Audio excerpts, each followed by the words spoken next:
Yes, I forgot to turn on the recording. So yeah, now recording is on. So welcome to you guys. So in today's session, we will first start off with the very few basic questions. Then we will look into a few of the topics of week 3. By the way, I hope I'm audible to you all, and as well as my camera is on, so you guys must be able to see me. If yes, please give me a thumbs up. Okay, great. Yeah, thanks. So, as I was saying, we will look into few of the topics of week 3. We will revise basically so that we can solve a few questions based on that. And towards the end, I have like prepared the assignment to solution, and I was hoping to discuss the solution, its solution, all the question solution, all the 10 question solution with you all. So I have decided to do this because I have got emails as well as in the forum, many of you have posted your queries. So it's not possible for me to reply to you all individually s- since I have got this opportunity to interact with you live. So I thought to use this as a good platform to discuss the solution. So in during that time, if you have questions related to week 2 assignment, you can definitely ask me. Okay, I'll try my best to answer your queries as much as I can. If it is not possible for me in during this session, I'll definitely look it up and address it in the next session. Okay, so let's begin. I hope my screen is visible to you. Okay. So I'm Moshandra Paul. I'm actually a PhD scholar at IIT Kanpur in the Department of Chemical Engineering. So in my PhD thesis, I am working in the field of tissue engineering. So because of this, I have gained experience in various kind of biofabrication techniques that are generally used to make artificial scaffolds and artificial tissues for tissue engineering. If you like to know more about me, you can search my name in Google and you can find my website. And if you have any queries, technical queries related to this course, I urge you guys to post it in the course forum. So it helps me and the other TAs in this course to understand your progress and understand how we can contribute to help you further. So every Saturday from 4 to 6 p.m. we will meet till the end of this course. Okay, and you guys have got the link from the NPTEL team. That's totally fine. And in the portal as well, you will find the recording of these sessions so that if any one of you is not able to join, you guys can see it, the recording in your free time. Also, I'll be keeping track of how many of you are coming in every session. Okay, and you can find these lecture slides whichever I'm presenting in the portal.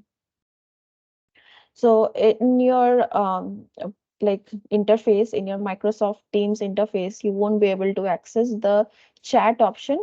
So whatever queries you have, I urge you to interrupt me in between and you can unmute yourself and ask it directly. If you are feeling a bit hesitation, then use the hand raise option. Then also I'll be able to understand that you have a query. So let's start with the question session. Okay. So this is a very simple question in front of you. This question is asking you which of the following is a non-bonded interaction. What do you mean by non-bonded? It means covalent bond is not formed. Okay, it's like a physical interaction and it is generally weaker than a chemical bond. So I know you guys have seen the lectures and all, so this must be a pretty easy question. Yeah, you would like to answer. Zishan, you would like to answer. Go ahead. Go ahead. You can unmute yourself.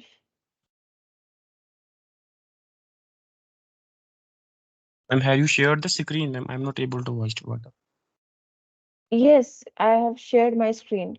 What about others? Are you guys able to see my screen? Yes. Uh, Maybe you can join again because it is visible to others. Maybe some internet issue from your end. Okay, ma'am, I will join again. Okay. So, what do you think is the right option? Anyone? Option D, ma'am. Option D. Yeah. Am I correct? C double bond O. Okay, why? Okay, fine. One person is saying option D. What about others?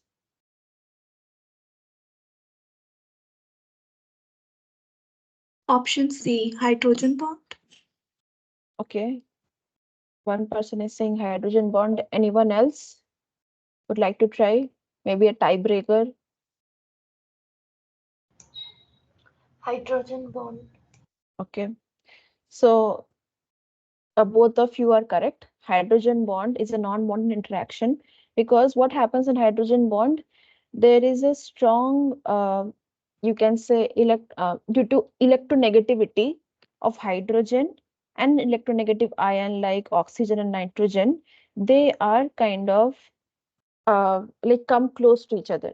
Hydrogen is a molecule which which has less electrons. Okay, so it is like it accepts electrons, whereas oxygen, nitrogen, these atoms, these are electronegative.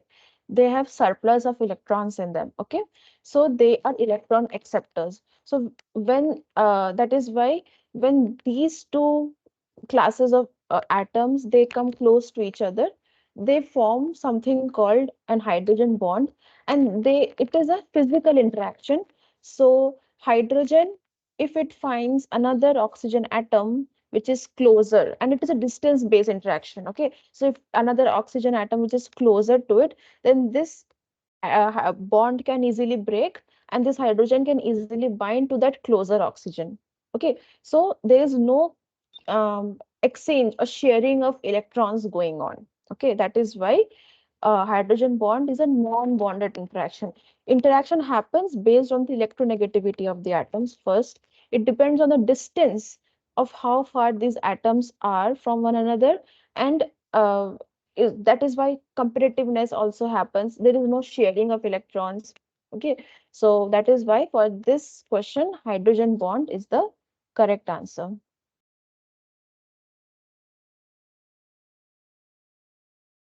Okay. But in all other options, you can see that covalent bonds are formed. Sharing of electrons has happened. So all other options are incorrect. The correct option is hydrogen bond.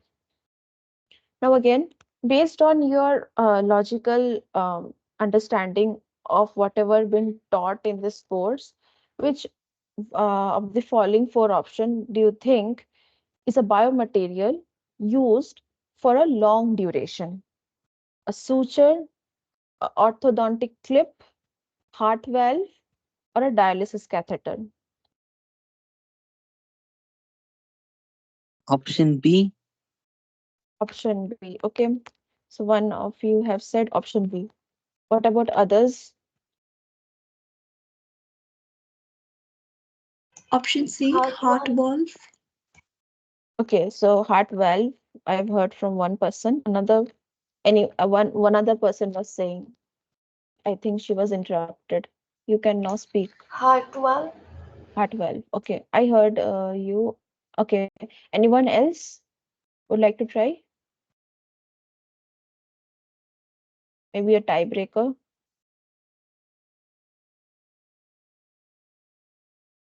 So your friends are thinking B or C. Either B or C is correct.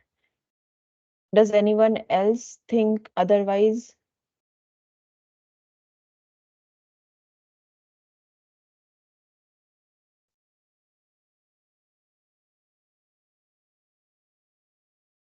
So let me help you a bit, like by giving a hint, maybe. Think in such a way, like what is the function of each of these biomaterials? Why these biomaterials are used in the first place? If you think in that direction, you would be able to um, come close to the right answer.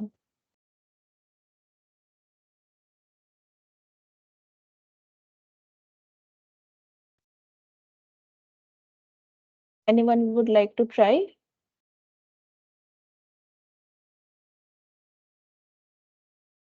Okay, so the correct answer is actually heart valve. Okay, heart valve is the correct answer. Why it is the correct answer? Think sutures are used to um, join two ends of a cut tissue. So when surgeons try to penetrate deeper into your body by making cuts, like on your skin, on any other muscles or something like that, when the surgery is over, they try to suture it. So nowadays, people are moving towards uh, sutures made up of biodegradable materials, polymers. Okay, so the purpose is that the surgeon don't have to remove it later on. But if you are if the suture is made up of a polymer which is non-biodegradable, so since its purpose was to join the two ends of the cut tissue, okay, and our body will ultimately heal itself. So when the healing is done, there is no point of keeping that suture threads at that particular place. So we have to then remove it. Many of you must have heard any of your friends saying that मैं stitches निकलवाने जा रहा हूँ, right? Like he has fallen and he got 2 3 stitches, and that person now needs to again visit the doctor or nurse who will remove those sutures. So, and that duration between the stitches and the removal time is very short. Similarly, if some bone is broken, okay, and people put some rods or clips or any kind of staples, okay, to keep the broken pieces of bone together, again, the purpose is to kind of place the pieces, broken pieces, in their right position so that automatically our body will start to heal. Like the cells and the ECM, they will start producing, the cells will proliferate and heal the fractured regions. The clip of the purpose of the clip is again gone. Similarly for catheters. So when the dialysis is going on, then only that person is connected to a catheter. When the dialysis is over, the purpose of catheter is done. But in all the other, and but the C option, heart valve, if someone is getting a artificial heart valve, okay, to replace the function of its damaged valve, okay, because of which blood flow and all everything is damaged, then the heart valve is used. So the doctor cannot remove it. Okay, you need the heart to function. Heart valve is a very important part of a heart for it to function properly, and it is needed for almost like throughout the lifetime of a person. So the whatever material that you are using to make a heart valve, it should be able to last for the lifetime of a person and support its like bodily functions and all. So heart valve you cannot remove. Okay. So in this way, if you think you could have easily come to the right answer. Okay. So any queries in these two questions? Because now I'll move on to another topic. Any queries from any one of you?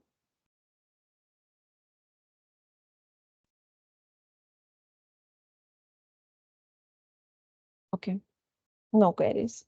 So in week 3, we saw about what are basically biofilms. So I'll briefly go through the topic and simultaneously discuss few of the related problems. So what is a biofilm? If you look at 3 important characteristics of the biofilm, then you will be able to understand. First, it is a it is made up of microorganisms, okay, and not one and two, but an entire population of it, thousands or millions of microorganism cells, okay. Then it always forms at the solid and liquid interface.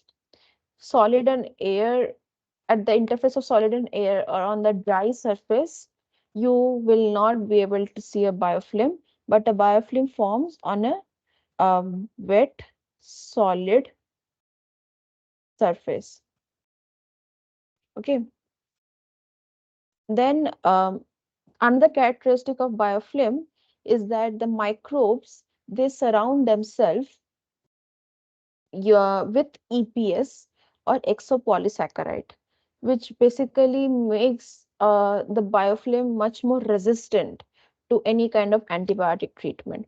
And this particular matrix is nothing but various kind of proteins and polysaccharides, and they are kind of form a network. That is why it is called a matrix.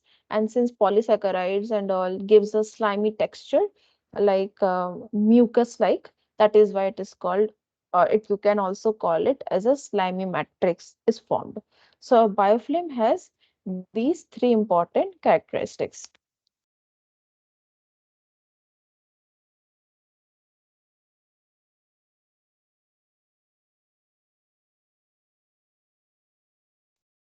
Now, what is its composition?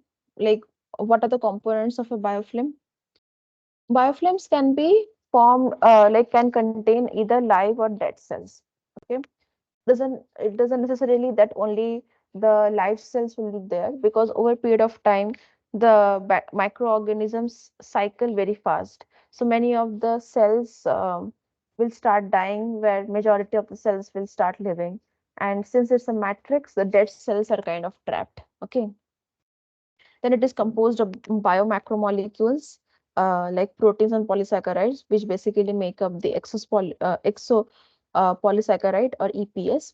Then there are various kind of cellular metabolites present in it. Then various kind of quorum sensing signaling molecules are also present in this within this biomolecule. So these signaling molecules, they basically help in altering the gene expression of the cells, which ultimately uh, result in a phenotype change of the microbial cells. They change their phenotype from being just swimmers or floating kind of, they are not in a floating condition, rather they form colonies. Okay. And they are more prone to now to adhere on a solid substrate.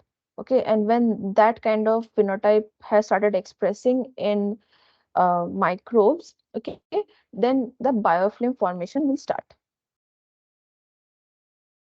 So based on what we have discussed in the last slide, now can you guys answer like which of these four options is actually a type of cell to cell signaling? Chemotaxis, quorum sensing, haplotaxis, and Brownian. Any idea?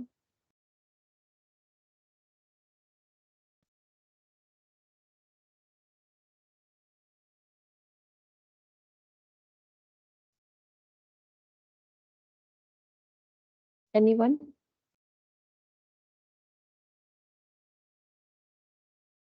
Is my question clear, or whatever I discussed in the last slide?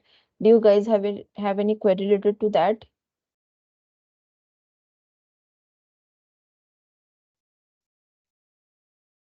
Quorum sensing.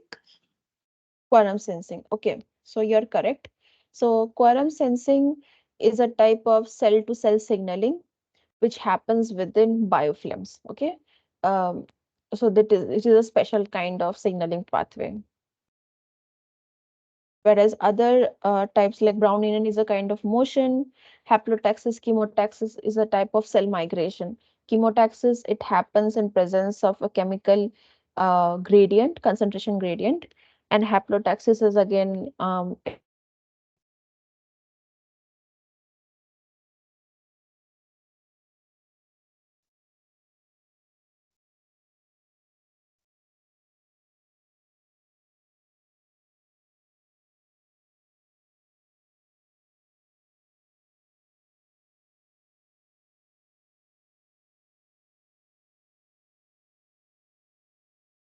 okay. Now, if I ask you, what are the some bacteria, common bacteria involved in biofilm formation.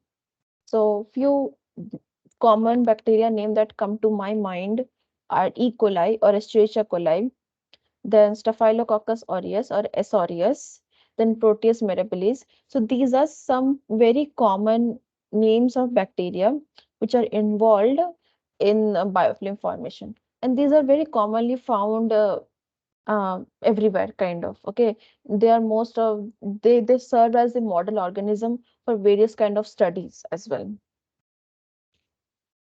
Now, can any one of you like answer if fungi can also form biofilm? Yes or no would work.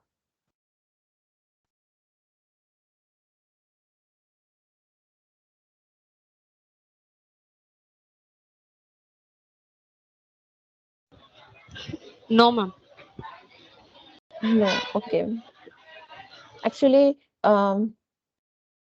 people have seen that some kind of with various kind of yeast species can form biofilm or can develop into biofilm forming cells. Okay, they can change their genotype. So yeah, even fungi can form biofilm. Now, what are the stages of biofilm? That is the main question. And I have shown it in form of a question. If I ask you to fill in the boxes, like there are 5 stages I've shown you, and you have to recall from the lectures, like what will be stage 1, stage 2, stage 3, stage 4, and stage 5. Anyone? What should be the stage 1?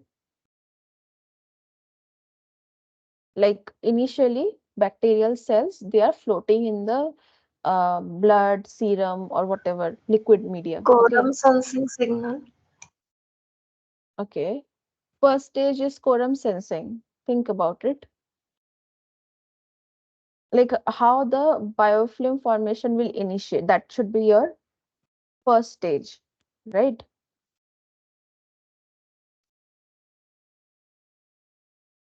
Anyone else would like to contribute? Accumulation. Yeah. Accumulation.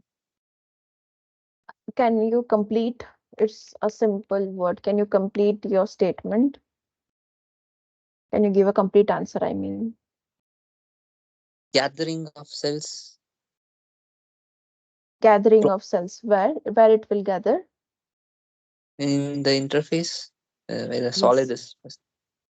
Yes, means the cells, the bacterial cells, if I'm talking about only bacteria here, then they are in a liquid media. So they are in a floating condition. So first they will try to come, okay?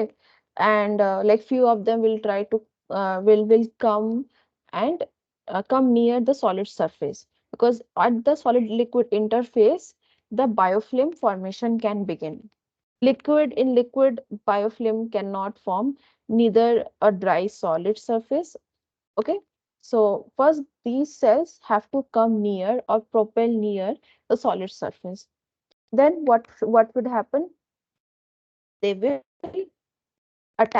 they will attach themselves to the surface. Okay, so the surface can be either protein coated, or it can be uncoated surface, like any kind of surface.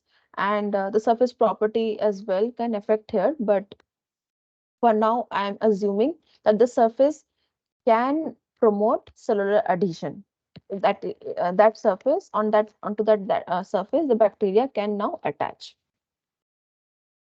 So once they have adhered, the cells will now start secreting and depositing various kind of proteins and polysaccharides to basically create a matrix. Okay, like in tissues it is seen. Similarly, a matrix is formed. Then in presence of this matrix, the cell will now, if there were 5 cells, they will now proliferate and increase its number. With that, there will be changes in genes expression due to quorum sensing, and it will later contribute to complete formation of EPS or excess polysaccharide. And lastly, so in by stage 4, we are like able to see that some kind of biofilm, doesn't matter how thick it is, okay, some kind of thin biofilm, mature biofilm. Now stage 4, we got mature biofilm, it has formed. Now due to some kind of flow of liquid, some shear forces can get applied on the surface of the biofilm, because of which these bacterial cells which are on the top of the film, they can detach, okay, and again come in the liquid media and float around into the system of the organism and reach another site of the biomaterial or solid interface, where the similar kind of thing can happen again. A biofilm formation can happen again. So it can continue and continue like this. Again, there also it will come near the solid surface, it will attach, it will secrete various kind of proteins and polysaccharides. There will be formation of EPS, okay, and then biofilm is formed. And again, like this kind of infection will can persist and persist if some kind of treatment is not done. So, is it clear to you all how biofilm is formed? Later on, I'll show an image as well related to this so that it can visualize better.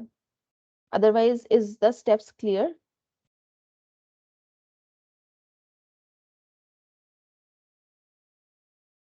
Okay, Yes, I'll ma'am. assume that. Yeah, okay, great. Wait a second now. Let me pencil.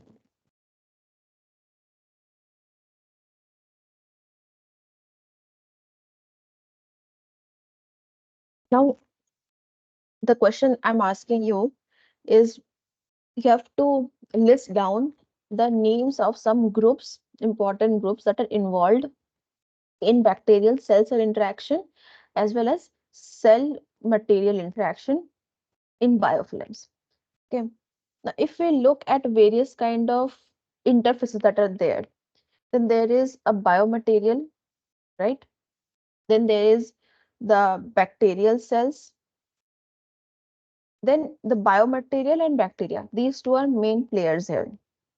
So the bacterial cells will secrete some proteins, polysaccharides, or antigens, something like that, on its cell surface, and there can be some kind of uh, EPS in the EPS. So bacteria. So here it should be EPS. I've not written it correctly. Proteins and polysaccharides which are found at the EPS. So the biofilm has two components, bacterial cell and EPS. And the biofilm is formed at the interface of the biomaterial, okay, and the cells. So listed in front of you are some of the functional groups that ultimately have to interact with each other for such kind of a microenvironment. Biofilm is a microenvironment to thrive. So, in bacterial cells, they express NH2 amino groups on their surface. Now, in this group, there is hydrogen, and on the biomaterial surface, you can find SO3, that is oxygen. Some kind of hydrogen bonding can take place between bacterial cells and the biomaterials. Then, on the surface of the bacterial cells, people have observed the expression of various kind of antigens and proteins or polysaccharides. So these are two types, PIA and AAP. Okay. Now these bacterial cells again use these groups to interact with each other. So it will help in cell-cell interaction, direct cell-cell interaction. Then in the EPS as well, that is the exopolysaccharide or the extracellular matrix in this case. In humans, we call it as ECM, but in biofilm, it is similar to that. Okay, it is analogous. So here, some kind of protein and polysaccharides are present, which is PSA or SSA. So they again help in cell interaction. Okay, so more and more bacterial cells are growing, so they have to interact with the EPS, right? And then EPS can have to interact with the biomaterials. So these groups ultimately uh, help in proper functioning of a biomaterial. Now, next question. Now, due to insertion of a biomaterial inside your body, a biofilm is formed. Okay, then how our body's serum and tissue proteins, they are going to affect the biofilm formation? That is the question. So people have studied and found that there are few proteins which help biofilm formation, but there is few protein which inhibit biofilm formation. Most of the proteins in our body, they kind of promoters of biofilm. So the fibronectin, fibrinogen, thrombin, fibrinogen. So these are all then platelets, then platelet plasma serum. So these are all components either found in our blood serum or is a normal component or very common ECM component. Okay, so in the tissue there is cell and ECM, so cellular matrix. So fibronectin is a ECM component. Fibrinogen, thrombin, fibrin, these are found in the blood serum. Similarly, this poor platelet plasma serum is again a component, a fraction of our serum. Whereas albumin is again a serum protein. It is known to inhibit biofilm formation. Okay. Now, previously I discussed with you all what are the stages of biofilm formation. But now I would like to ask you how the bacteria which are there in the biofilm, it is able to gain bacterial resistance. So any guesses, like what actually plays an important role for the bacteria to gain resistance to antibiotics when it is in biofilm form? Any idea?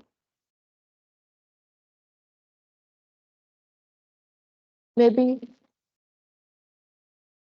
you can answer using this image just shown in front of you.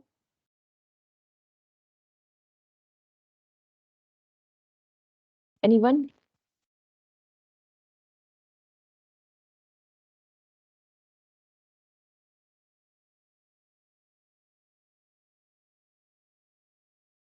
Anyone?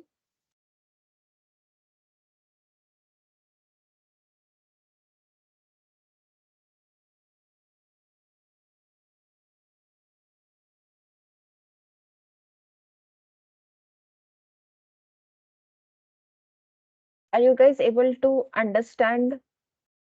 Is the last slide clear to you all?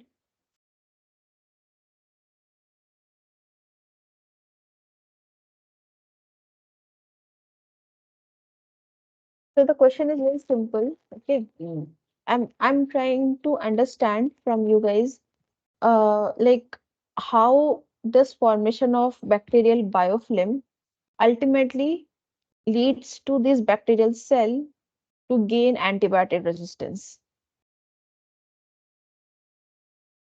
Means how the formation of biofilm is playing an advantageous or giving an advantage to this bacteria and fight the antibiotic which we are supplying to kill this bacteria.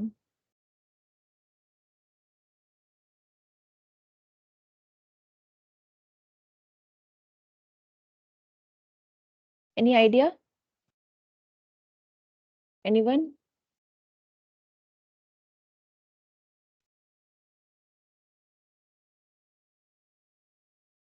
Is my question clear to you all?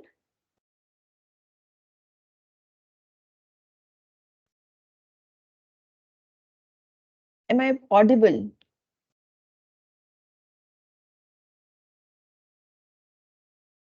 Okay, I'm audible. But is my question clear? Or would anyone like to try to answer this question? Maybe the gene expression, ma'am. They get Okay, used to the antibody. okay. So what happens? You're close by, okay? You're not exactly incorrect, you're close. The actual answer. So these are the 5 steps of biofilm formation. So once we are in step 3, where EPS has formed and the cell number has increased, at this step, when you are supplying antibiotic, what will happen? Antibiotic will experience, the molecules of the antibiotic will experience a resistance, a mass transfer resistance to penetrate deeper into the biofilm. So the bacteria which are at the top of the film, they will get more concentration of bacterium, whereas at the bottom, these bacteria, they will get low concentration. So people usually give the concentration of antibiotic at which they will expect like at least 50% of killing. That is called MIC, minimum inhibitory concentration. So the lowermost, the bacteria which is in the bottom of the, or at the lower end of the biofilm, I mean here in this part, these bacteria, they are getting antibiotic concentration which is lower than MIC. So it is not the effect and optimized or the efficient concentration of antibiotic to kill them. So these cells, bacterial cells, they basically escape from the effect of the antibiotic, and that is why we are saying that even if how much antibiotic we are giving, if the biofilm is becoming thicker and thicker, okay, we cannot fully eradicate entire biofilm from the solid interface. Some bacterial cell will always remain, and this particular phenomena is called bacterial resistance. Means they have indirectly gained resistance from the effect of bacterial killing antibiotics. Okay, is my explanation clear?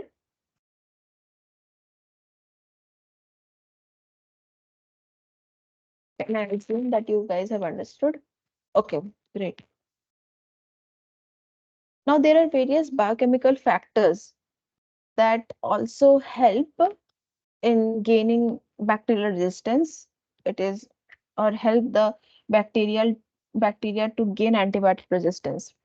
So first thing is a physical factor I told you. Okay, physical reason for bacterial resistance I told you, which is due to thickness of increasing thickness of the biofilm, there is a resistance or mass transfer resistance to penetration of bacteria into the biofilm.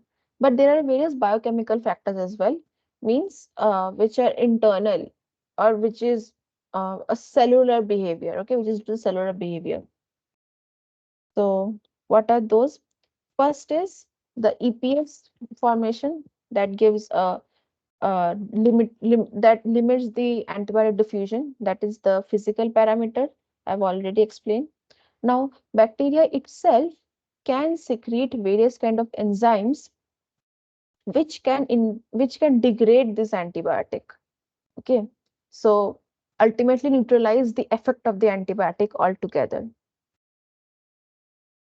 Then it also secretes various kind of extracellular DNA, or called eDNA, that also plays an important role for the bacteria to gain antibiotic resistance.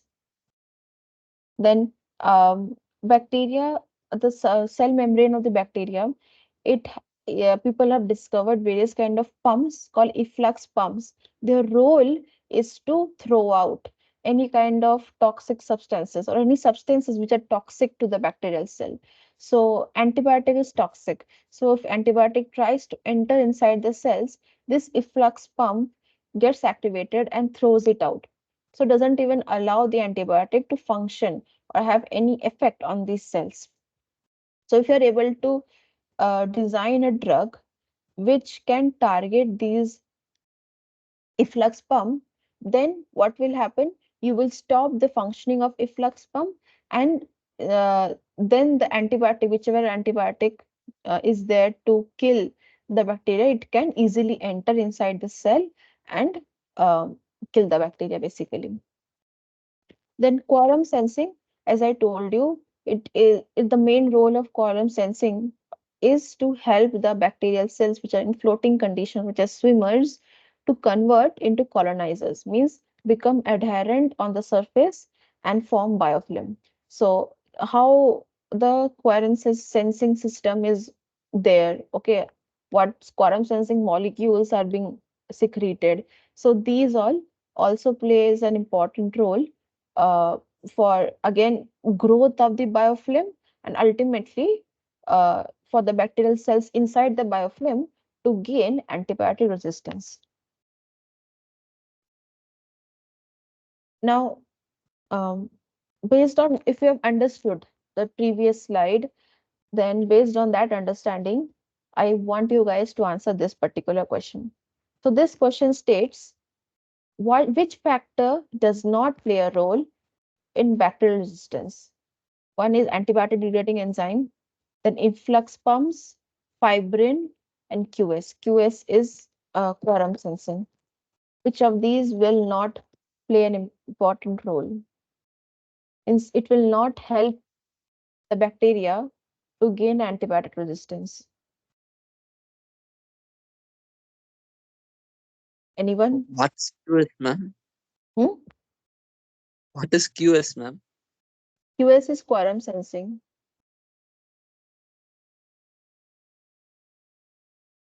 Fibrin.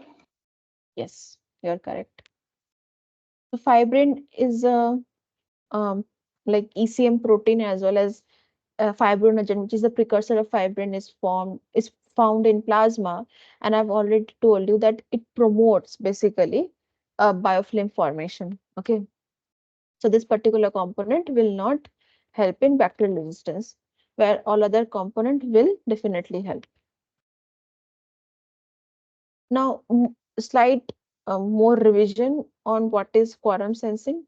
So, as I told you, quorum sensing is a type of cell to cell, bacterial cell to cell signaling mechanism seen in biofilms. Okay, it helps, the signaling molecules which are released as part of this signaling pathway, their role is to change the gene expression of the cells, ultimately change the phenotype of these bacterial cells from swimmers to colonizers, means they can now adhere on the substrate. So there are various systems of quorum sensing people have discovered for various types of bacteria. So if you are like if you have taken any microbiology course in your curriculum, you know there are two main classes of bacteria. There is gram-positive bacteria and gram-negative bacteria. So for these two classes of bacteria, people have discovered that there exist three classes of quorum sensing. So first class is Lux I and Lux R based, and it is for gram-negative bacteria. It is seen in gram-negative bacteria, and the sensing molecule which is active for this particular class is called AHL, or acyl homoserine lactones. So these molecules, they act as signaling molecules in gram-negative bacteria if the quorum sensing is Lux I or Lux R based.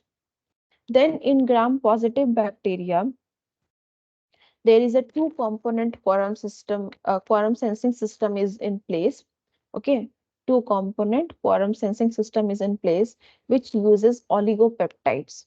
Okay, so which uses basically small peptides, not very small. These are called oligopeptides. So these peptides, they are used as signaling molecule here. Okay. Now there is another class of quorum sensing system that is called autoinducer 2 or encoded autoinducer 2. Okay, so it is called Lux S. So this particular quorum sensing class is seen in both gram positive and gram negative bacteria. Just an informative slide, nothing hard and fast, and nothing very critical here to understand. Just simple um, information. Okay. Now, based on this information which I gave you, you have to answer this particular question. Which of these options, A, B, and C, is a cell-cell signaling molecule? Here, bacterial cell. Okay, I'm talking about bacterial cell signaling molecule in biofilm. Anyone? Option C. Option C. Okay, so you are correct. AHL, as I told you, acyl homoserine lactone, which is a signaling molecule, quorum signaling molecule seen in gram-negative bacteria. Now, what about this question? Peptide is a QS molecular quorum sensing molecule produced by which of these bacterias or which of these microbes? A, B, C, D. Gram positive. Gram positive, you First, are correct. Yeah. So gram positive bacteria. Now, I'll I'll shift my gears. So this much I had for you guys on biofilms, okay, and few of the questions. Now I'll shift gears to um, characterization part, okay. So we use the biomaterials. Which are biomaterials we use? We have to understand its properties, its surface properties, its chemical properties, its physical properties. Okay. So we have previously like discussed about the strength, mechanical strength. That is one of the physical properties of a biomaterial that people test. Then people also test the surface properties. So one of these important surface property is this wettability. Wettability comes from the fact that whether the surface can be, if in presence of a liquid or water, here in case water, can the surface become wet? That's it. That is why we can distinguish the surface, or we can distinguish the biomaterial into two classes. One is hydrophobic material, hydrophobic surface biomaterial. Another is hydrophilic surface biomaterial. Now, if I in brief tell you why should we know, like why should we know whether the surface is hydrophilic or hydrophobic? Like how will it ultimately help in, or how will it ultimately affect the function of the biomaterial? We have to understand the fact that the cells, whether it is bacterial cell or whether it is mammalian cells, okay, so these cells, they will adhere or not. That question will only be answered if you know the surface is hydrophilic or hydrophobic. So people have found the surface is highly hydrophilic. Okay, so it is called super hydrophilic. If that is the case, then the surface will not allow adhesion of any kind of cell. So no bacterial cell can adhere, no mammalian cell can adhere. So if your purpose is to deliver some kind of drug, and you want the carrier of that drug to be such that it doesn't allow any cells to adhere on it, then you should use a biomaterial which have a super hydrophilic surface. Okay. Also, if you like if you are using a biomaterial with super hydrophobic surface, then also cells will not adhere. Okay, cells will not adhere. So for adhesion of the cell, whether the cells will adhere or not, we are interested to characterize our biomaterial based on whether it is hydrophilic or hydrophobic. Understood the motivation? I'm like I maybe it is a new information for many of you, or maybe you have read it somewhere. So whatever I've explained you so far, is it understandable? Have you guys understood?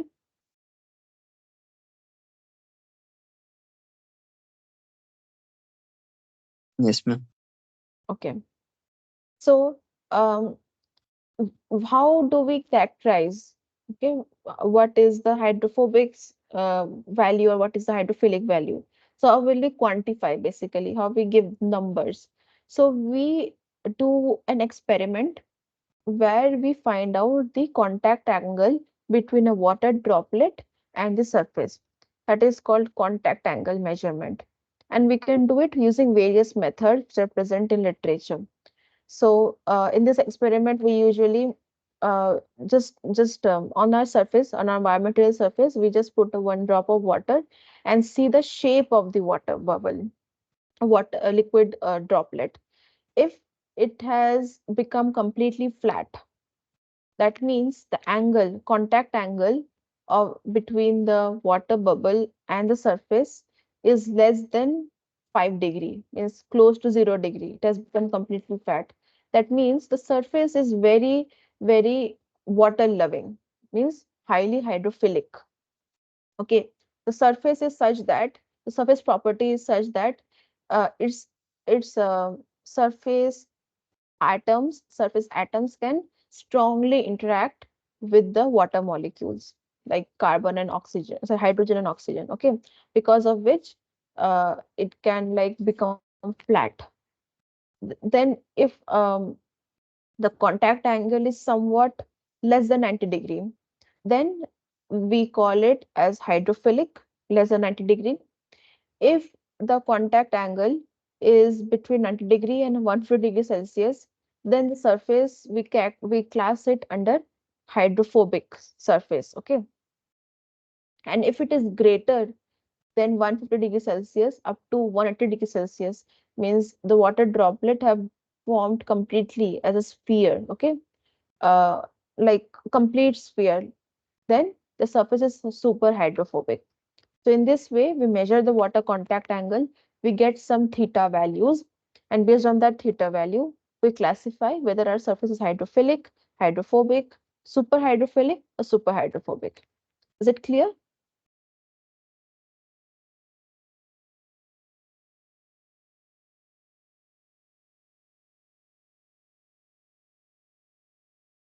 Is yes, great. So I hope from the like all of others who are not responding, it is also clear to you guys, because I am seeing the response from only one person. So do not hesitate to ask any queries in between. You just have to unmute yourself and ask. It's like do not hesitate. I will not bite you. Don't worry. Okay. So based on what you have understood on surface wettability, this is the question in front of you. So you have two biomaterial surfaces, surface A and surface B. You have measured the water contact angle. One has 41 degrees Celsius, one has 41 degree, another has 39 degree. Now the question is, you options are like that, you have to compare the hydrophobicity or hydrophilicity between these two surfaces, surface A and surface B. Got the question? Now, which of these options, like A, B, C, among which of these do you think is the correct answer? A is more hydrophobic than B. A is more hydrophilic than B. Both are equally hydrophobic. It is difficult to conclude. What do you think? So I'll give you a hint. I'll give you a hint. So neither of these values, 41 degree, 39 degree, are around the what do you say, limit values of hydrophobic or hydrophilic. So both of these values are less than 90 degree. So if I were in your place, I will say that both are hydrophilic, but not equal. Okay. Both are hydrophilic, but not equal. One has, so A surface has higher hydrophilic, um, sorry, and surface A has higher contact angle, surface B has lower contact angle. Now, now you have to compare. Okay, you're within the hydrophilic range, but one surface is either more hydrophilic or more hydrophobic? Ma'am, A is more hydrophobic than B. So, can you explain everyone how you came to this particular answer? Like, Ma'am, what logic did you use? Yeah. uh, ma'am, after your hint, uh, after you gave the hint that both the values are less than 90 degrees, they are hydrophilic in range. But we have to compare surface A with the surface B. So, in terms of that, A is more hydrophobic because A has a more slightly greater angle than the surface B. So, greater angle means less wettability. Yes, you're correct. You have explained very nicely. You have done my job. Thank you. So, It's all. you're correct. Option A is correct. Okay. Option A is correct. A is more hydrophobic than B. Others have understood? I hope yes. Okay. Now I'll move on. So another characterization of biomaterials. It is a experimental thing. So we have to do it. So tissue engineers are also working on biomaterials, right? So it is a this FTIR spectroscopy is a chemical characterization. Let me phrase it in much more better manner. So we try to analyze what are the groups, functional groups are present within the biomaterial so that we can define the chemical property of this particular biomaterial. And FTIR is one of those techniques to do that. There are other techniques as well, okay, to get more data about the chemical properties for biomaterial. Like there is elemental analysis people do, okay, where people find out the percentage of each element, like carbon, oxygen, nitrogen, every element people can find out. Then we can use NMR, nuclear magnetic resonance, okay, as another technique, which is another type of spectroscopy only. But the information, amount of information that people get from NMR is more than FTIR. But again, to analyze the data of NMR is much more complex than FTIR. So people mainly report these NMR data and FTIR data together so that and they act as a supporting data to each other and prove the chemical composition of their particular biomaterial. So FTIR is not a technique that only the tissue engineers or the biomaterial scientists use. This is a technique mainly developed by the chemist. So chemists are the real experts to understand the FTIR data. So if any one of you is more interested to know more about this characteristic technique, I would refer you guys to a book called Introduction to Spectroscopy by author Pavia, which is a very famous name.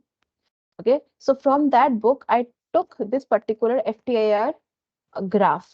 Okay, so in this graph, you can see that the x-axis is basically is a wave number. Wave number is nothing but reciprocal of wavelength. We do not plot wavelength, we plot wave number. Then in the y-axis, we plot percentage transmittance. So how the setup of FTIR spectroscopy looks like, we keep our sample in the path of an incident light. Okay. And because, and this light, what is this light? It is usually an infrared light, light in the infrared region, which is that this full form, if you see, FTIR stands for Fourier Transform Infrared Spectroscopy.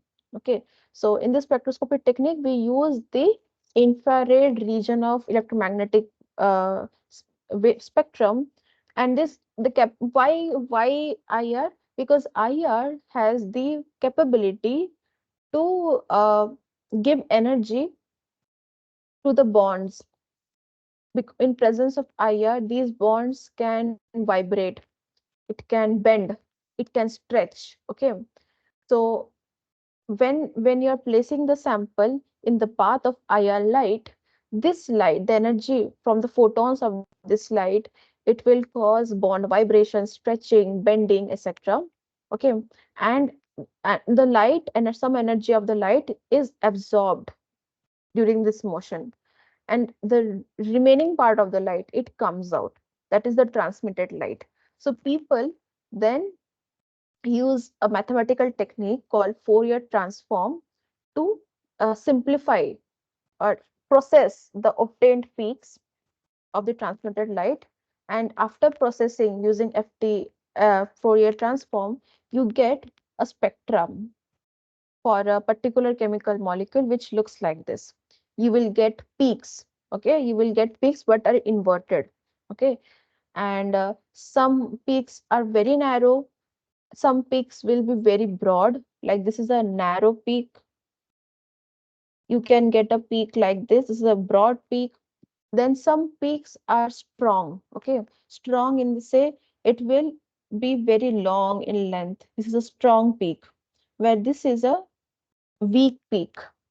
Then there will be some peaks which are between 50, like approx 50% transmittance. Then they will be called medium peak. So in this way, uh, like you get a peak. And what we will do, how will you then, so for unknown chemical molecule, you got a FTIR peak with, like, which looks like this. Now you have to analyze which peak is like for which particular chemical bond. You have to analyze. So for analysis, again, you can refer to a book by Pavia or any other similar book, where you will find a chart that looks like this. This is a correlation chart. So many chemists who have worked for years for you and prepared this chart. In this chart, you will see like carbon hydrogen, which is a very common covalent bond, and you can find this particular bond in chemical groups like alkenes, aromatics, aldehydes, alkyne. And based on what is your whole molecule, is it an aldehyde molecule or a alkene molecule, you will get a peak at some particular wave number. Like for say, if your particular chemical, say polymer, is is composed of alkenes with CH present in it, then most probably for alkene you will get a CH peak at 3100 to 3000, and the intensity of the peak will be medium, means it will be close to 50% transmittance. So in this way we use this chart. Okay, and as well as we have the FTIR plot of our sample in front of us, and we compare the peaks. Now, who are very smart and who are very experienced in FTIR, they will not analyze each and every peak in FTIR spectroscopy. There's a technique to doing that. So in today's class, that is not my scope. Okay, I myself am not very good at analyzing FTIR peaks because it is bit um, very, it is bit complex, not very complex. As a biologist, we learn only that much that which is required for us. Okay, and as well as a scientist or a researcher who is working in an interdisciplinary field, we don't go into too much detail. But if any one of you wants to or find it very interesting, you can definitely refer to a book called book written by Pavia. So he is again a chemist. Okay, so that is like a Bible if you want to understand more about FTIR. And there you will find how to analyze the FTIR spectrum in detail. Okay. So let's come to this question now. Enough introduction about FTIR. Let's come to this question. Now this question states that you have a polymer and you have done your its FTIR spectrum, like you have obtained its FTIR spectrum. And this particular polymer, it does not have a band in the region this 1710 to 1730. So what can we conclude that the polymer does not have? Or in other words, if I reframe this question, you have a polymer, FTIR data of a polymer, and you got a band in this region. This region is important. Okay. Now you're asked what this peak corresponds to. Which functional group does this peak correspond to? So the question which I said now and what is written in this particular slide, they are exactly similar. Okay. They are actually exactly same. So how will you do that? You will go to the correlation chart, okay, and will find out the peak values where you're supposed to get peaks, and find in your spectrum the if that particular peak is present. First question, yes. Then in the chart you will get, so this particular peak corresponds to this particular bond. In this way you can decode. So I have done this exercise for you. I have got from the chart the peak values for the given bonds. So we were given CO, then OH hydroxyl group. This is CN bond. This is a peptide bond basically. So it will look something like this. So CN bond, hydroxyl bond, then carboxyl group, and C double bond C. Okay. So these are 4 bonds in front of you. And you have to understand where does these bonds occur in a FTIR spectrum. So CO bond approx range, if you see, for amide, it starts from the lowest value 1630, then it can go up to 1800. Okay, like different kind of for different kind of molecules, aldehydes, ketones, carboxylic acid, etc. Then for amines, so this is our interest. So there can be C double bond N, C triple bond N. So the peak for it lies in between 1350 to 1000. Okay. Then OH, hydroxyl group. So we don't know in our spectrum whether it is alcohol or carboxylic acid. So either of this case, we will find a peak around in between around 2400 to a maximum of 3650. Okay. And for C double bond C group is found in alkenes or aromatic groups like benzene ring and all. So for them, we usually find C double bond C group in the region from 1475 to 1680. Now, in our question, what was the range again? It was around 1700 to something, right? That was the range. Now, does alkene can be a group which lies in the 1700 range? Yes or no? This one, C double bond C group. Can you No. repeat? No. Yes. So alkene bond cannot be found in the C 1700 range. What about OH? I think no, right? I've already given a cross subconsciously, but it is no. Then what about amine? CN. Can it lie in 1700 range? No. No. So it leaves us with C double bond O. So you can see the range that they have given 1710 to 1730. If you look carefully, 1710. So like it can the whatever polymer that they are using, it can either have a carboxylic acid or an ester group, right? Because these values like close to it. So the correct answer in this case is the polymer does not have a CO bond. Okay. It can also mean that the polymer does not have either carboxylic acid group means COOH or an ester group COR. Okay. Okay, here both side R is there. So R can correspond to any group. Or in other words, it can have, because does not. It basically cancel out. So have you understood how we approach this particular question? Or how you will approach if similar question is given to you? Have you understood? Yes, ma'am. Yes, ma'am. Now, few more easy questions. So which factor does not enhance degradation of polymer? So there are four options given to you. The tensile strength of a polymer, if it is very high, can it like promote degradation of polymer? Yes or no?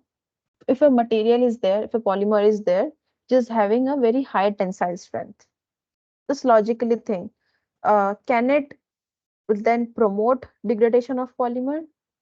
Does does that property makes the polymer more susceptible to degradation? Tensile strength? Yes, no?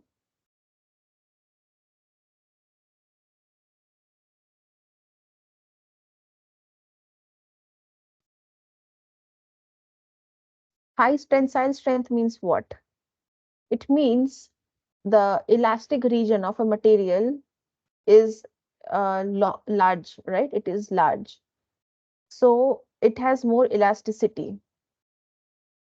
The more you try to stretch it or give it tension, then when you release that tension, it will come back to its original state. The plastic region is comparatively lesser.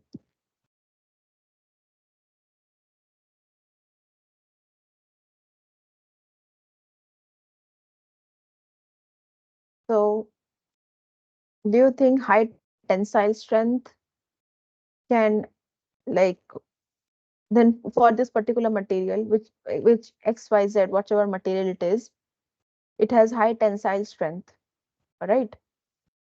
And it is placed in a condition like, say, physiological buffer, like 7.4 pH is there, because most of the biological biodegradation, which we called degradation occurring in presence of biological condition, we usually study for biomaterials. So in that particular condition, do you think the pH of 7.4 or temperature of 37 degrees Celsius, will it have a very high effect, or will it have a degrading effect on a material with high tensile strength?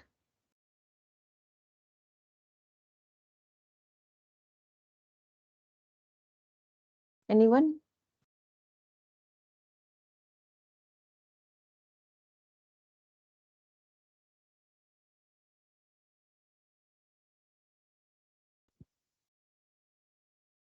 Are you guys able to understand the question I'm raising in front of you?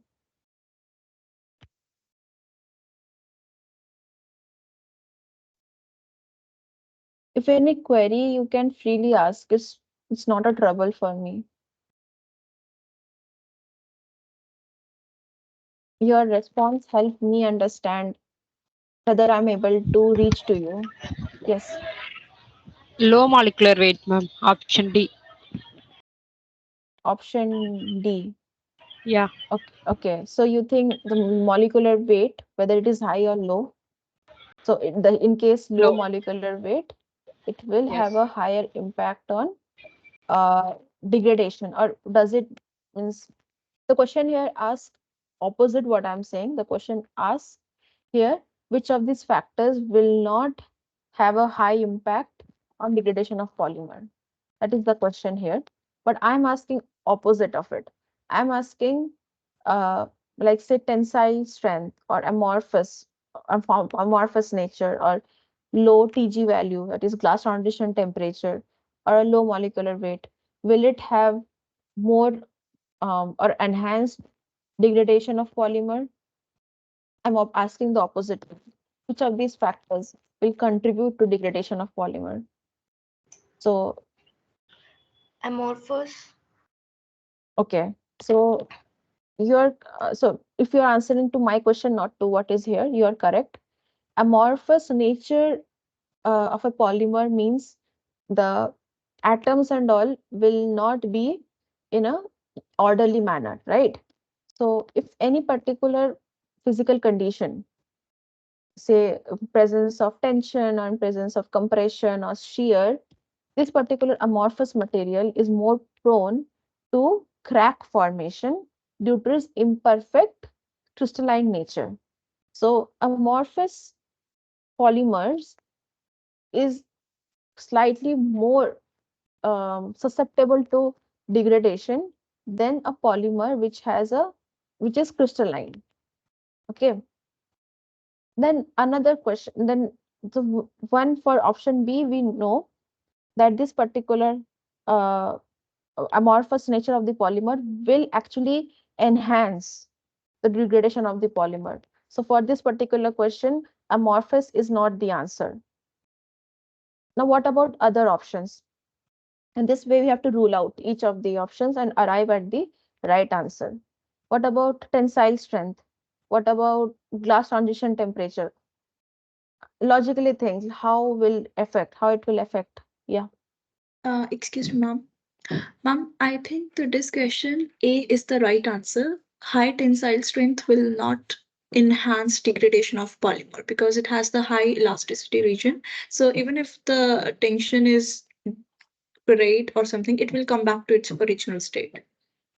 Yes. So Yeah, you're correct. So answer for this particular question is high tensile strength.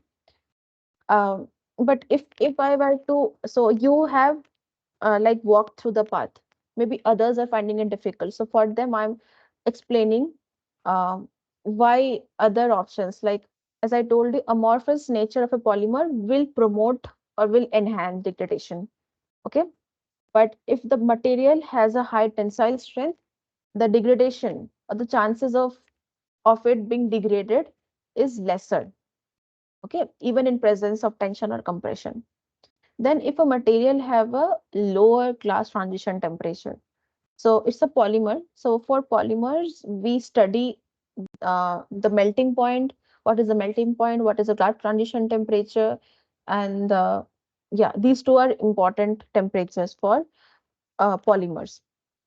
Okay, so glass transition temperature is that temperature at which the polymer reaches a kind of a rubbery state or a gooey state before it melts.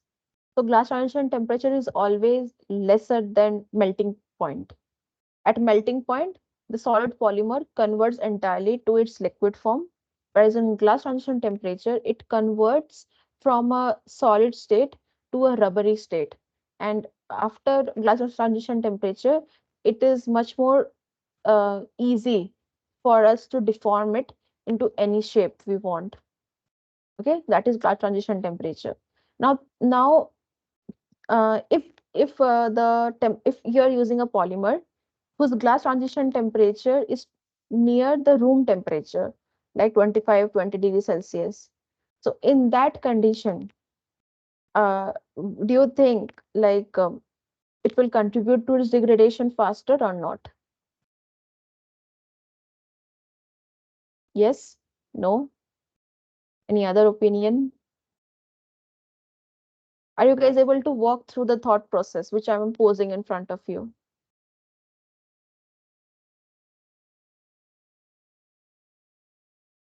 Answer is yes. If you are using a polymer which has a very low glass transition temperature, which is near room temperature, then the solid is much more what do you say, stable state. Now the state of the polymer has changed to somewhat gooey. And if we increase the temperature like 37 degrees Celsius, so it can move, the state of the polymer can move more towards the liquid state. Okay. So in that condition, whatever, say if it is susceptible to enzymes and all, biodegradation is susceptible to biodegradation, then in that particular rubbery state, the enzymes can work faster on the structure of the polymer and degrade it at a much faster rate. Okay, so low, if the polymer has a low glass translucent temperature, then it will enhance its degradation. Then if the molecular weight is low, then do you think it will degrade? It will enhance the rate of degradation? Yes. Yes. So an example for this is polyurethane. Okay, PU, search for it. So people use ultra high molecular weight polyurethane to make heart valves. Why? Because this particular type of polymer, which is a very high molecular weight, it its tensile strength and everything is like much more higher, and it can last for the lifetime of the patient. Okay. So for today's class, since the topics discussed in week 3 were easy, I think if you are biologist, then it is much more in your code basically. So that is, and many of you have like posted in the forum that you want some help in understanding the solution of assignment 2. So from now, I'll take around 30 minutes or so to cover up the solutions of assignment 2. If before that, like before this, until here, if you guys have any additional queries to week 3 content, and or if you have any additional queries to whatever I have discussed so far, you can ask me.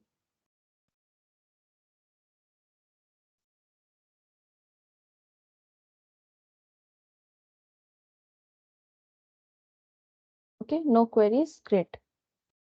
So I'll quickly discuss the assignment 2, uh, which was given to you as assignment 2 in week 2, their solutions. Okay, so for that, you guys need to open up the question, because I've not shown the question here. You need to open up the SWAYAM portal and go to week 2 assignment 2 to see the questions. All right, then only you will be able to follow the solution. Then later on, do self assessment to understand where did you make mistakes. Okay, and maybe check your own rough work to see where did you make a silly mistake and all. So you can do it, I think, by yourself. So this the first question in assignment 2. Acha, can you please confirm if you have opened up the assignment 2 question? Then only I'll begin. Opened? Okay. Others?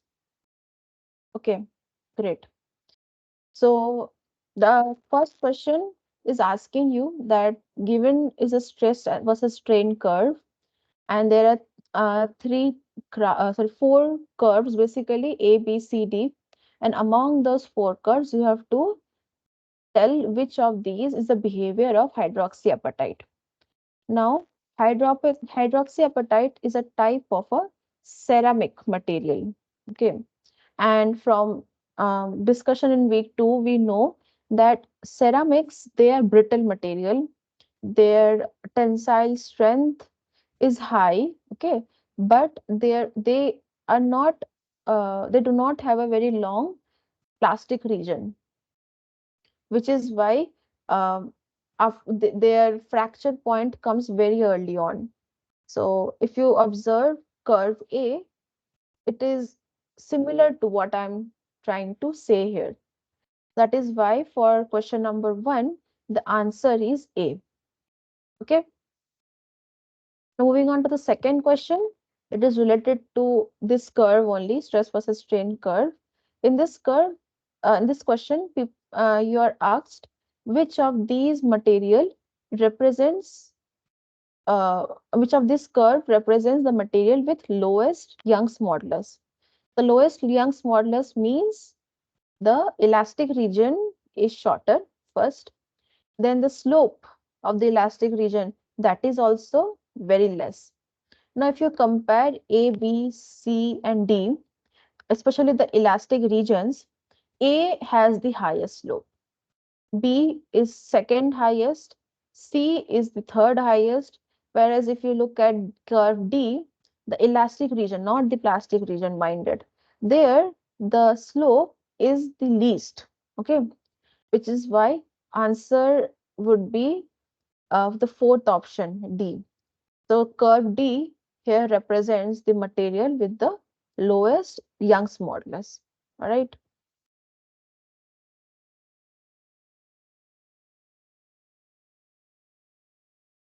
Now, question number 3 here is asking you to obtain the Poisson's ratio.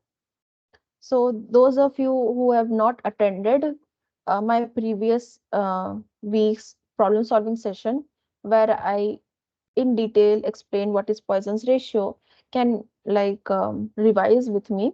So Poisson's ratio is basically a ratio between two strains value. Okay. Numerator is the strain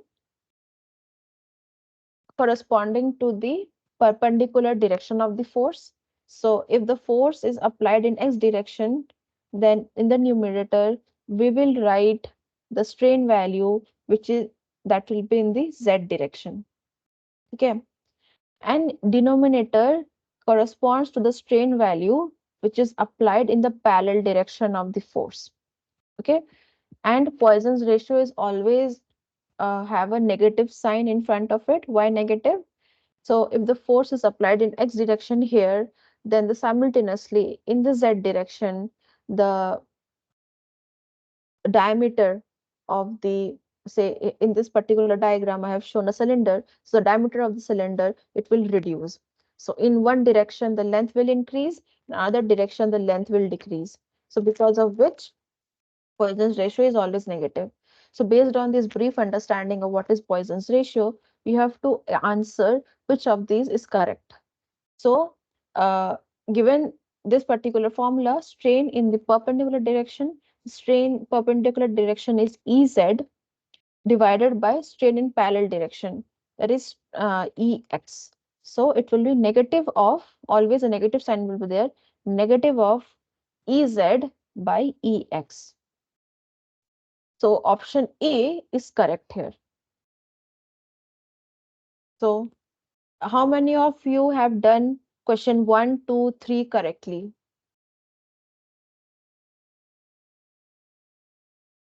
You can just simply raise your hand or give a reaction. Okay, 1, 2. Everyone else have done it wrong? Okay, no problem. Maybe you'll get it next time. Okay. And if you have registered for the exam, then maybe this is something you should keep in mind. Now we'll come to the numerical part. So the above 3 questions were relatively easy. We'll come to the numerical part. So in question number 4, there is a guide wire which is used in cardiovascular surgery. And this guide wire is basically a cylinder and with length 13 mm and diameter of 6 mm, with the force applied on it in outward direction, that is of 35 Newton. Okay. Because of this force, an elongation has taken place. That is, change in length has taken place. First, you have to calculate what is the stress acting on it. So quickly refer to the slide that is in front of you. So maybe it has not changed. Are you guys able to see my slide for question number 4? Yes, now it is there. So in this slide, I have obtained the value. How? So I have first calculated the area which is perpendicular to the direction of the force. Okay. In this case, since we are applying force along the axis of the cylinder, the perpendicular to it will be a circle. A circle will come. So cylinder looks like this. Force is applied along the axis. So the perpendicular area will be the area of a circle. So you have to first calculate the area of the circle.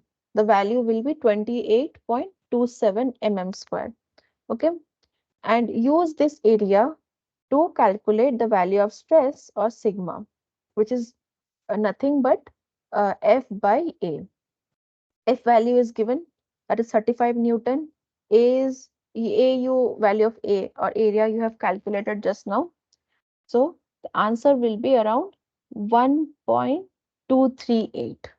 So depending on how many decimal places you are taking in your problem, it can slightly vary. But in the answer range, it is given 1.1 to 1.3. So whatever I have obtained, it is within the range. Okay. So this is the correct answer. So what about others? Did you also get this or anything else? Yes, ma'am. Okay. Now moving on to question number 5. Now question number 5, you are asked to calculate Young's modulus for the same system. Okay. System that you saw in question number 4. Now, for calculating the Young's modulus, you need another component, that is strain. So for calculating strain, you have delta L with you. Okay. You have the length of the wire. Use those values to calculate strain. Young's modulus, or E, is nothing but ratio of stress by strain. And when you put these values, you will get around this 1076.52. Then again, this value might differ depending on how many decimal places you're working with. Okay. So, yeah. Ma'am, I got the same answer, but they considered it as wrong because the accepted value is like from 1070 to 1075. But whatever answer you got, like I also got the same answer, but it marked as incorrect. So I raised a question also in forum. Okay. So, I think that was answered, right? The TA said that they No, will review it. for this question, I didn't get any answer. Okay. Excuse me, Okay. ma'am. Yes. Yeah. Even the same problem happened with me too. When I also solved, I also got the answer that you have mentioned in your slide, but it was marked wrong. It was marked wrong. Okay. Yeah. So, I'll talk to Karthik. So he is responsible for, making the questions and all. So I'll maybe personally talk to him. But one person did raise, and Deepika, I think you raised that in question number six, some error is there. Yes, So it that is was different from this. that is Like different, my different. answer is exactly same, but because of four digits after the decimal, so they marked as incorrect. Okay, okay. So that is actually a technical glitch from the portal itself. So as you can Yes. see, that most of the answers have only two decimal point or one decimal point or zero decimal points. Okay, so maybe in future when you are solving this kind of numerical problems in future assignments, you can take care of that. If for this you are not at all wrong, you were not aware in the question, they should have mentioned to how many decimal points should write. Okay. And for this question number 5, the range should be changed from their end. I'll like I don't know how to do, because I don't have the access to change the questions. I've been only given the job to conduct these problem solving sessions, but I'll definitely ask the other TA to look into it and maybe help you out, maybe give you one extra marks at least because you have done it correctly, right? But that is I all got the I can correct do. One Ye- zero seven 3.40. Okay, you got the correct one. So can you tell me what values did you take so that others can also understand what values of stress and what values of strain did you take? I took the citrus value 1.238499 and citran 0.001153 and I got the answer 1073.40 Newton per mm square. Okay, can you repeat? You were a bit fast. I was going to write it actually. Stress you got 1.238499 1.238499 and and strain citran value 0.00111538. 538. Okay, just let me also do it.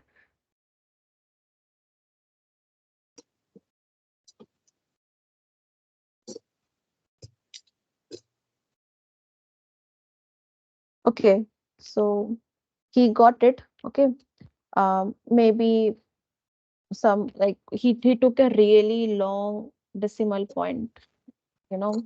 So this type of thing is not in your control. The concept that you use to solve the problem, every one of you must have done it correctly. Concept what matters is just a very, very minor thing. A decimal point, so he took a very long one. You guys can also try maybe in the future, get multiple answers like this, uh, and see like which one to apply. Okay, maybe in future you can use answers which are in long decimal points. Or I will suggest that what you can do if you have a scientific calculator, instead of calculating the values in each step, you can do like this. So you know the force value, okay, and you know the area value. So area you directly write as d by 2 by square. So here d was I think 6. Okay. In scientific calculator you type it like this. And in strain you put you know the values. So why I'm asking you to do this? Because in every step you won't rely or you won't make mistakes based on the decimal point. Okay, or because of decimal point you will not get far away from your correct value. If you have a scientific calculator which supports the input of this kind of complex equation, so it will be 13 here, then in one step you will get some value. And I think this particular value will be like devoid of any decimal error that you will make. Okay, then it is up to you whether you want to write up to 3 decimal, 2 decimal, 5 decimal. Okay, it is up to you. This is just a personal suggestion because we used to do it in. So if it is in offline format, the TAs who, like if I were to check your answer sheet, I would have given you the correct marks. But since in online platform and there is some constraint in itself, okay. So because of that, you got incorrect, and which is a that you where your marks were deducted. That's it. Okay, it's not a very big thing, by the way. Now, for question 6, I'll move on to question 6. So here you have to calculate the stress relaxation time. You are given the initial stress that the material was under. Then after 2.5 hours, the stress reduced. Then you have to calculate how much stress relaxation, or at how much, what is the duration in which the stress relaxation has taken place. So that duration you have to calculate. So for that, you have to use this particular equation. Okay, sigma is equal to sigma naught into e to the power minus t by t naught, where t naught is the stress relaxation time. Okay, after you do that, I got this particular answer 6.99. Okay, again, if you like, since there is ln and there is e exponent function and also all these things are there, if you have a scientific calculator and put these values in one step, you will, their answer will be more towards the closer side. Okay, but anyway, using my phone as well, I got 6.99, and which is the typical range, okay, of the correct value. So what about you guys? Did you also get the correct answer as me or any other thing? Did you guys? I got Mhm. 7.02. 7.02. Okay, it's just point like you're close to 7, no, 6.99 and 7.02. How much difference is there? It is nearby 7 only. Okay, Yes. so you are correct. Your method is correct. Don't worry about it. The concept is more important, by the way, than reaching the exact value, like up to how much. So pi, what is the correct value of pi? Tell me. We usually write 3.14, right? Yes, But ma'am. 3.14 is not the correct value. You have to 22 by 7. If you divide it, you will get a very long decimal place. That is should be the correct value. So just don't uh, focus on the concept, I would say. Okay, focus on the concept. Now, question number 7 is this. Here you are given a material, like a suture is given, and a force, it is under a tensile force. So when the force is released, it recovers 25% of its original strain after 4.5 hours. So what is the retardation time in hours? So you have to calculate the retardation time. So for this particular question, you have to consider this particular equation, which is between the strain, original strain, uh, E naught, and a strain which was like recovered after 4.5 hours, which is E nahi, epsilon, so epsilon and epsilon naught. And T here is the time duration within which this like recovery is there, recovery in strain is there, and lambda is your retardation time. So you have to calculate this lambda using this particular equation. Here also you have to take care of ln, okay, use the log base with E.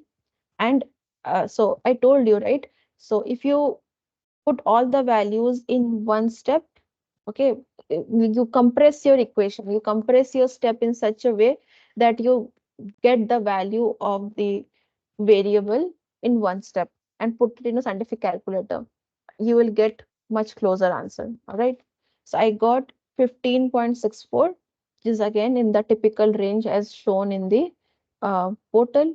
So it's correct. So what about you guys? Did you also get a similar answer or anything else? 15 to 16 range. That's it. Same answer. Same answer. Okay. Now for question number 8, you have to now calculate what is the amount of strain recovered with respect to its original value after 8.5 hours.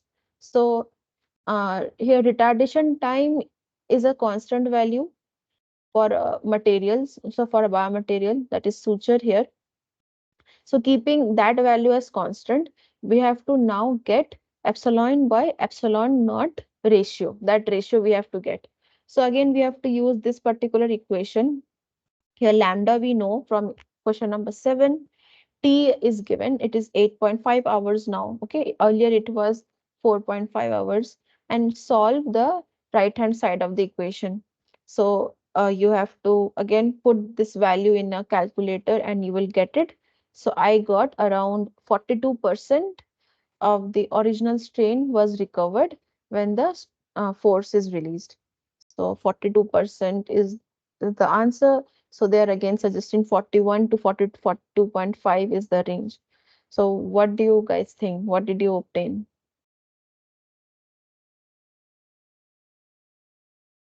43%.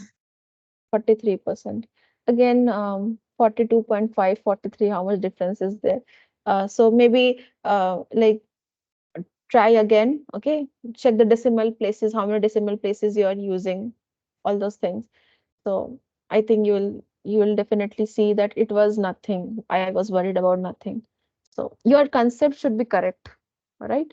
The equation that you used is correct. You didn't get very far away from the correct value, right? Which means you have your steps and all, they were correct. Now for question number 9, here there is a bone which is decolorized and dried. It contains both organic and mineral content. The organic content is 28 weight by weight percent and rest is minerals. So mineral should be 72 weight by weight percent. Individual modulus is given. One has 8.6 gigapascal, one other has 105 gigapascal. You have to calculate the modulus of this bone using rhesus model. So the equation for rhesus model is this that you already know from the lectures. So you have to just use the problem, find out the values and put it in the equation. So the organic content is 28%, or you can write it as 0.28. Mineral content you can write as 0.72. Modulus of organic content is this 8.6. Mineral content modulus is 105. Put these values, you will get a overall modulus of the bone. So when you do this calculation, I got around 25.45 pascals, gigapascals. So again, it is in the range of the accepted answers. So it is correct. So anyone else got anything different, maybe greater than 26 or less than 24, something like that? Means, did you get the approach that they used, or that you were supposed to use to solve this question? That is more important, actually. Yes? No?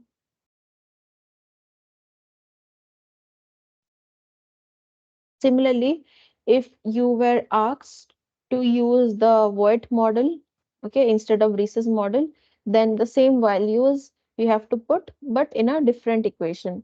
Okay, so this is the equation that you would follow. So in that case, you would get around 78 gigapascal. Means the modulus of the bone that you will get from Voigt model is greater than that you will get from the rhesus model. Okay, you can do a comparative thing. You can see comparatively which model gives a which answer, what type of answer. You can do that.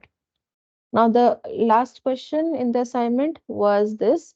You were given a polymer, it biodegrades and it follows a first order kinetics.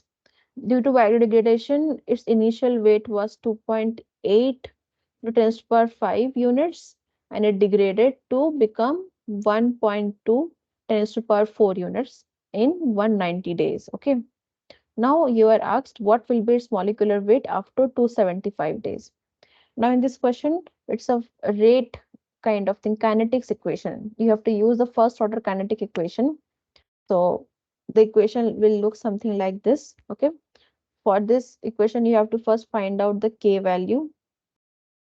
So I didn't actually find out the exact. So if you solve this, if you put this value in equation, you will get a very large value with many decimal places.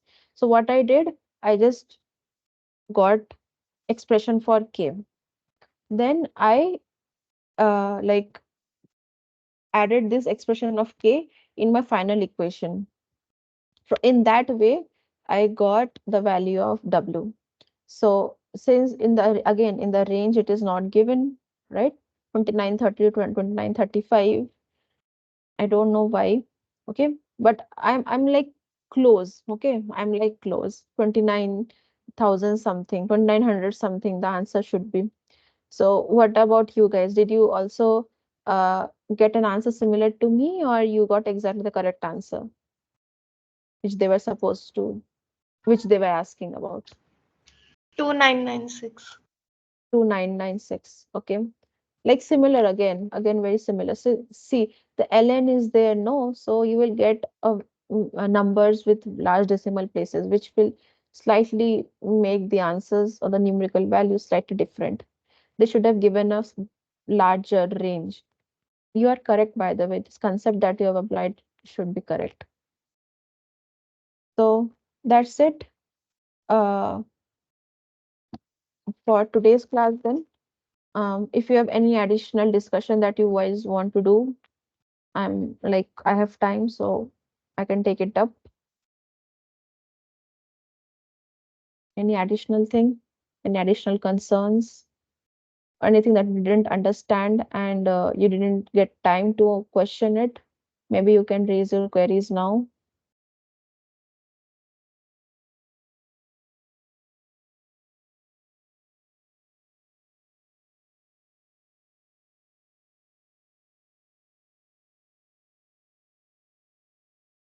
Any queries?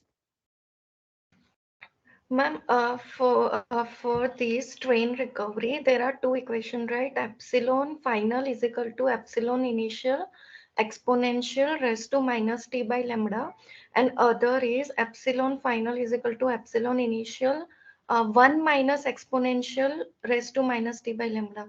So whether we need to use 1 minus exponential or that exponential only. In the slide, which is um, given by Mukesh Doble sir, in that strain recovery and creep recovery, two formulas are there. Like in strain recovery, there is no 1 minus, and in creep recovery, there is 1 minus exponential. Yes, Yeah, this. this one, right? Yeah. Okay. So stress relaxation and strain relaxation. So, stress relaxation and creep, you're asking, no? So I'll No, actually. stress um, relaxation is different, no, ma'am. Strain recovery and creep recovery. Strain recovery, like whatever is mentioned in this slide, which you have displayed. So that is 1 minus exponential raised to minus t by lambda, right? So it is mhm. creep recovery. And strain recovery is direct epsilon 0 exponential minus t by lambda. There is no 1 minus. So you have studied correctly only. The question we are not asked about creep here. So when आपको creep पूछा जाएगा, then आप वो वाला formula use करना. यहाँ तो पे हमको मैम stress. जो सर ने जो स्लाइड बताई है उसमें दो फॉर्मूला है, एक स्ट्रेन रिकवरी का फॉर्मूला है, उसमें 1 माइनस नहीं है, और जो आपने डिस्प्ले किया है वो 1 माइनस, वो क्रीप रिकवरी लिखा है ऊपर. तो लाइक कौन सा फॉर्मूला यूज करने का, 1 माइनस बिना का या 1 माइनस वाला? देखो, दो फॉर्मूला जो दिया है ना, दो डिफरेंट कंसेप्ट्स का है फर्स्ट. ठीक है. हाँ. ये स्ट्रेस रिलैक्सेशन कंसेप्ट का दो, लाइक कोई भी polymer, viscoelastic polymer, it goes through two things. One is stress relaxation, another is creep. Okay. Stress relaxation में क्या होता है कि आपका स्ट्रेन कांस्टेंट रहता है, बट स्ट्रेस डिक्रीज होने जाता है. दैट्स वाई 1 माइनस आया था. ओके. स्ट्रेस डिक्रीज होते जा रहा है. क्रीप में क्या होता है, आपका लोड कांस्टेंट है, ठीक है, बट स्ट्रेन इंक्रीज हो रहा है. समझ रहे हो आप? स्ट्रेन इंक्रीज हो रहा है, तो उसमें ऐसे 1 माइनस नहीं होगा. ओके. तो लाइक अगर आप ये दोनों चीज को अलग देखो, यहाँ पे आपको स्ट्रेस रिलैक्सेशन पूछा गया था, इसलिए मैंने ये इक्वेशन यूज किया. In this, there was what is the amount of strain recovered with respect to original value? Strain नहीं, ये स्ट्रेस वाला है. एक सेकंड. अच्छा, question number 8. Strain recovered with respect to original value. ये क्रीप का question हुआ. ठीक है. ओके. ओके. ओके. ये क्रीप का क्वेश्चन है. क्वेश्चन नंबर 6 स्ट्रेस रिलैक्सेशन का. सॉरी, मैं थोड़ा कंफ्यूज हो गई थी. ठीक है. ये क्रीप का इक्वेशन फिर हो गया, एंड पहले वाला जो था ये स्ट्रेस रिलैक्सेशन का है, क्वेश्चन नंबर 7 का. Okay. Okay. 6 and 7 totally different by the way. Question number 6 में आपने ये क्वेश्चन यूज किया था, जहाँ पे Yes, ये ma'am. वाला. That I understood. That I ठीक है. understood. बट स्ट्रेन रिकवरी में दो फॉर्मूला है, एक 1 नहीं. माइनस का और एक 1 माइनस बिना का. तो अपन 1 माइनस वाला ही क्यों यूज करते हैं? That is my question. अच्छा. अच्छा, मुझे एक्चुअली फिर देखना पड़ेगा. ठीक है, थ्योरी में थोड़ा जाके मैं फिर या नेक्स्ट क्लास में आपको बोलती हूँ. ठीक है, आंसर इस श्योर क्वेश्चन का श्योर. आंसर. ठीक. कोई और क्वेश्चन? Excuse me, ma'am. हाँ. Ma'am, in week 3 assignment, there's a question, question number 9. Which factor does not enhance degradation of polymer? And the options are amorphous, isotactic nature, low TG, and low molecular weight. I just don't know what this isotactic nature means. Isotactic nature. What is isotactic nature? Okay. Um. आपको एक concept पता होगी, mechanical engineering वाले पढ़ते हैं basically, ठीक है, तो बोलते हैं कि हर एक डायरेक्शन में, राइट, हर एक like this is a, let me draw and show you. So if this is a solid, right, and कोई भी एक पॉइंट में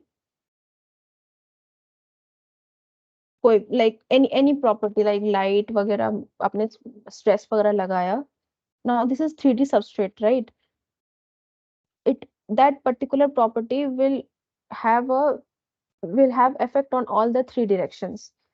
Now, अच्छा, isotactic, atactic, okay, that is different, I'm telling something different, sorry, दिमाग में अभी आया. So so polymers, when you study about the structure of the polymer, then what happens, the orientation, so if this is a polymer backbone chain, तो DNA के backbone में क्या होता है आपका, शुगर फॉस्फेट टाइप्स बैकबोन होता है, right, and side chains क्या Yes, होती ma'am. है, राइट, साइड चेन्स होता है आपका बेसिस. सो तरह Yes, ma'am. पॉलीमर्स में भी there are some groups which are in the backbone, like any polypropylene वगैरह, and there are some side chains, okay, many like OH वगैरह कुछ भी. नाउ टैक्टिसिटी बोलते हैं उसको, प्रॉपर्टी कॉल्ड टैक्टिसिटी. नाउ अगर 3D में देखोगे, तो अगर ये जो साइड चेन्स है, अगर आप इस साइड से देखो, अगर आपका आंख इसे देख रहा है, एंड ये सारे साइड चेन्स एक के साथ अलाइंड हो जा रहे हैं, they are all in the same direction, then उसे बोलते आइसोटैक्टिक. एटैक्टिक क्या होता है, ऐसे ये वाले जो साइड चेन्स है वैसे ओरिएंटेशन में है, और कुछ साइड चेन ऐसे है, ठीक है, रैंडमली है, मतलब कुछ साइड चेन में भी ऐसे भी हो सकता है. So the orientation of how the side chain is with respect to the backbone, if it is random then it is called atactic, ठीक है. देन लाइक इक्वल इक्वल भी होता है, जिस नहीं यही दो टाइप के होते हैं, एक आइसोटैक्टिक होता है और एक एटैक्टिक होता है. As I told you the orientation of the side chain कैसे होता है. सो जो आइसोटैक्टिक पॉलीमर्स होते हैं वो, और आइसोटैक्टिक नेचर जो होता है वो यूजुअली क्रिस्टलाइन पॉलीमर्स में होता है ज्यादा, because you know structure of the crystalline, anything crystalline like solid वगैरह is very uniform, it's very ordered manner. And atactic जो मैंने बोला यूजुअली अमॉर्फस पॉलीमर्स में आपको दिखेगा, and it is only a property seen in polymers. समझ में आया? सो you have Yes, ma'am. now so now you have to use this understanding to again logically argue with yourself whether it can contribute to degradation of the polymer or not. Okay, all right, ma'am.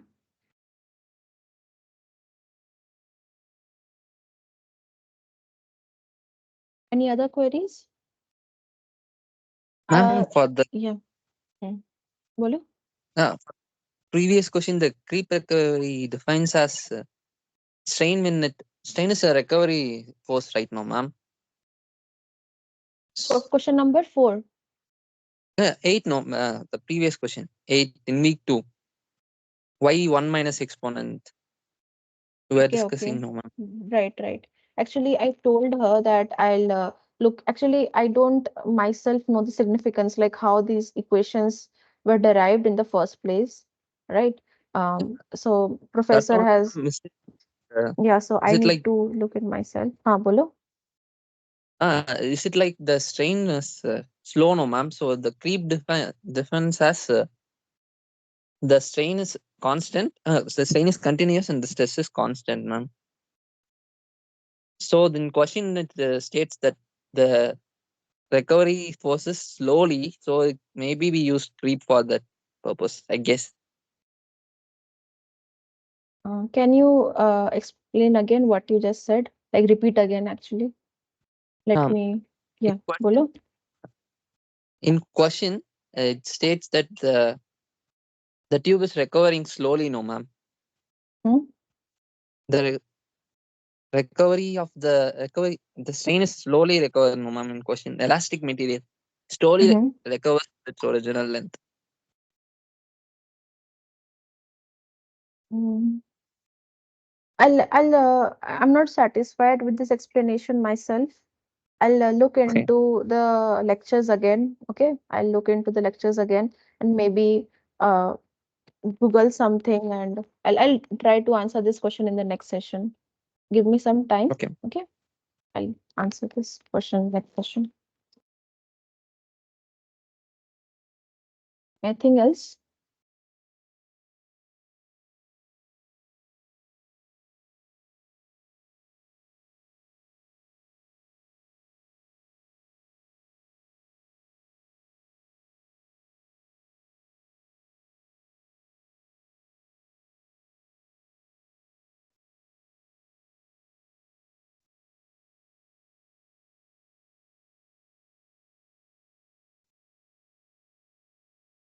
Anything else?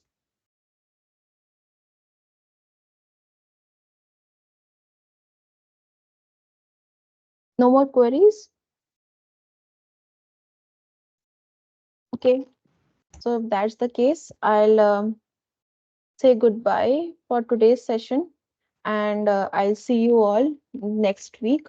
That is on 17th, with a few problems based on week 4, as well as I'll address the question that we discussed in the end about the usage of the formula on the strain recovery. Okay, I'll look into that and we'll have a brief discussion on that as well. So, okay, thank you all for joining. I hope you found this session interactive as well as helpful. And I'll see you all in the next week. You guys can leave the meeting. I will post the recording and everything as usual in the YouTube channel as well as in the sheet that is given. And you'll find it in your portal as well. Okay. You guys can leave the meeting now. Thank you, ma'am. Thank you. Thank you.